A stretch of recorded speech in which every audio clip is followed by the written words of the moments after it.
La semaine prochaine, le cinéma de minuit vous proposera Pour un soir de Jean Godard. D'un froid ensoleillé.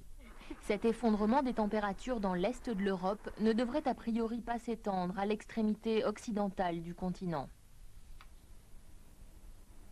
Duel au sommet des podiums pour ce premier jour de défilé haute couture printemps-été 2006 à Paris. D'un côté, Armani et sa collection Miroir, l'italien qui ne veut pas démocratiser la couture, faite selon lui pour être portée exclusivement par des femmes très riches qui veulent être très belles.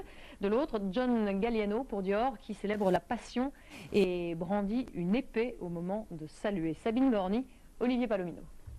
Il est partout, veille à tout, sur tout, et ça fait 30 ans que ça dure. Armani, le couturier le plus riche de la planète mode. Une fortune estimée à 4,5 milliards de dollars. Le patron d'un empire contrôlé à 100%. Une exception dans le monde du luxe. Car la star... C'est moi. 5000 salariés, 300 boutiques dans une quarantaine de pays. Du jean au parfum en passant par l'optique et bientôt les hôtels. Il est le touche-à-tout insatiable de la mode italienne. C'est une machine de guerre. La machine de guerre s'appelle Giorgio, parce que tout repose sur ses épaules. Et il y a une stratégie d'implantation, de visibilité, d'occupation du terrain, que ce soit le tapis rouge avec des robes de haute couture, ou des nouveaux marchés émergents comme la Chine, qui est très très très au point. Et la haute couture en fait partie.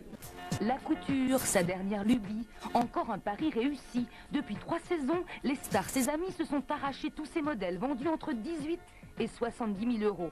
Alors, pas question de raccrocher. C'est pas fatigant pour moi d'être là tout le temps, d'être présent, de considérer beaucoup de choses différentes.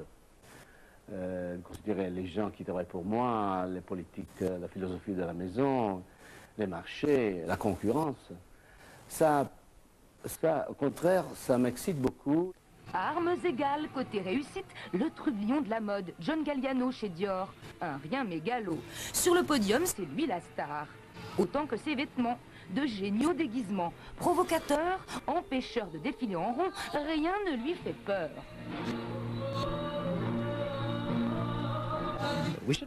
On ne devrait pas avoir peur du sexe. Le sexe, c'est sain. Je veux apporter une dose de sexualité, d'érotisme à la maison Dior. Ces images, on sans doute, vont faire le tour du monde. C'est fait pour faire parler. On y est loin des salons de couture bourgeois compassés de Christian Dior. Et qu'est-ce qui va pouvoir donner à la consommatrice l'envie d'acheter? Madame Michut va être absolument... aura envie du rouge sang, si on lui donne un rouge à lèvres rouge sang. Aura envie de ce parfum de scandale, aura envie de ce parfum de passion, aura envie de se donner une part de folie dans une période qui n'en a plus.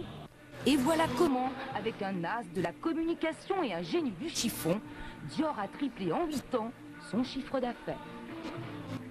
Dans un autre genre, de quoi puiser des idées, rouge, jaune, vert, de la tête aux pieds ou plutôt de la pipe au chapeau. C'est un supporter de football que nous montre la photo du jour, un supporter guinéen qui soutient son équipe qui affronte l'Afrique du Sud au stade Aras El Odoud à Alexandrie où se déroule la Coupe d'Afrique des Nations. Elle est signée Karim Jaffar pour l'AFP et puis pour la petite histoire, si ça vous intéresse, c'est la Guinée qui a gagné 2-0. Le choix de Soir 3, c'est Aimez-moi, l'œuvre poétique d'Attila Joseph, génie précoce de la poésie hongroise. Pour les 100 ans de sa naissance, ses œuvres sont rassemblées en un magnifique recueil édité par Phébus. 700 pages de chefs-d'œuvre méconnus, mais adulés par Cocteau ou Éluard. Vous avez peut-être eu le temps de lire quelques lignes. En tout cas, lisez-le, aimez-le. C'est absolument magnifique. À la une de vos quotidiens, demain, la Provence revient sur l'attentat d'Aix. La découverte de bâtons de dynamite font dire au procureur de Bastia que de nouveaux attentats pourraient avoir été en préparation. À la une des Échos, le contrat première embauche qui sera finalement discuté demain à l'Assemblée. Dominique de Villepin prend les syndicats de vitesse et choisit de forcer l'allure puisque le projet de loi sur l'égalité des chances est avancé au 31 janvier. À la une de Ouest France, un ravitaillement au gaz aux particuliers en Géorgie. Les Géorgiens et les Arméniens ont été plongés dans un froid glacial. Enfin, Le Monde revient sur la mort d'Ibrahim Rugova qui assombrit l'avenir du Kosovo. À lire demain le reportage de l'envoyé spécial du quotidien. Voilà, et puis le 12-14 vous sera présenté par Laurence Bobillet, le 19-20 par Audrey Pulvar, et je vous retrouverai aux alentours de 22h30 pour Soir 3. Tout de suite, votre série du lundi, NYPD Blue. Excellente fin de soirée à tous. À demain, merci.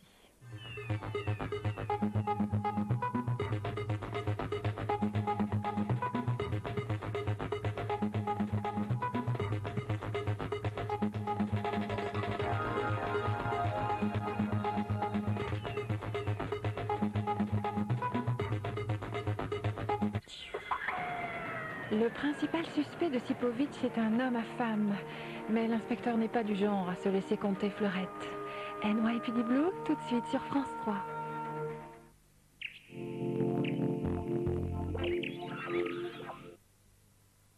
My name is James Francis, and I'm a sound recordist.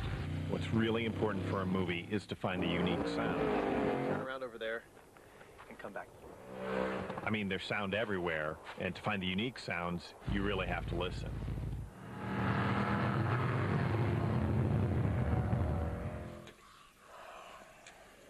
Yeah, perfect.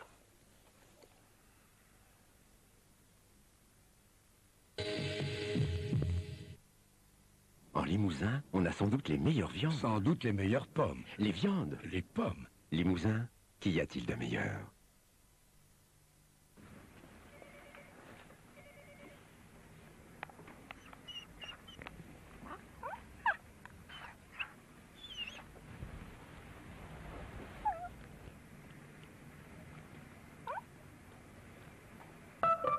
Sojason? Si c'est du soja, Vous avez le droit.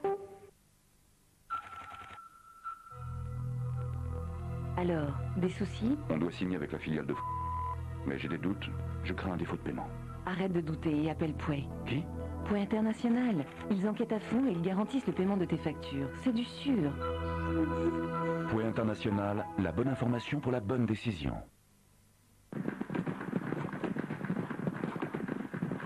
Dimanche 29 janvier, Quintet Plus spécial lors de la journée du Prix d'Amérique avec une tirelire spéciale de 5 millions d'euros. PMU, PMU, PMU.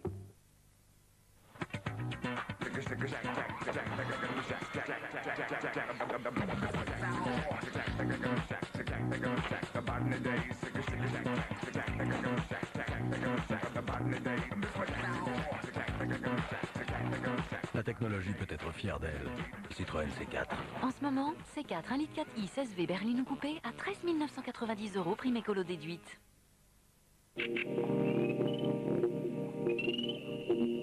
Un événement France Télévisions. La neige, la glace, et c'est parti pour le show JO avec France 2, France 3.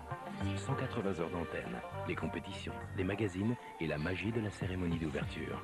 Jeux Olympiques de Turin en direct et en exclusivité sur France 2, France 3 du 10 au 26 février. France 2, France 3, chaîne du groupe France Télévisions.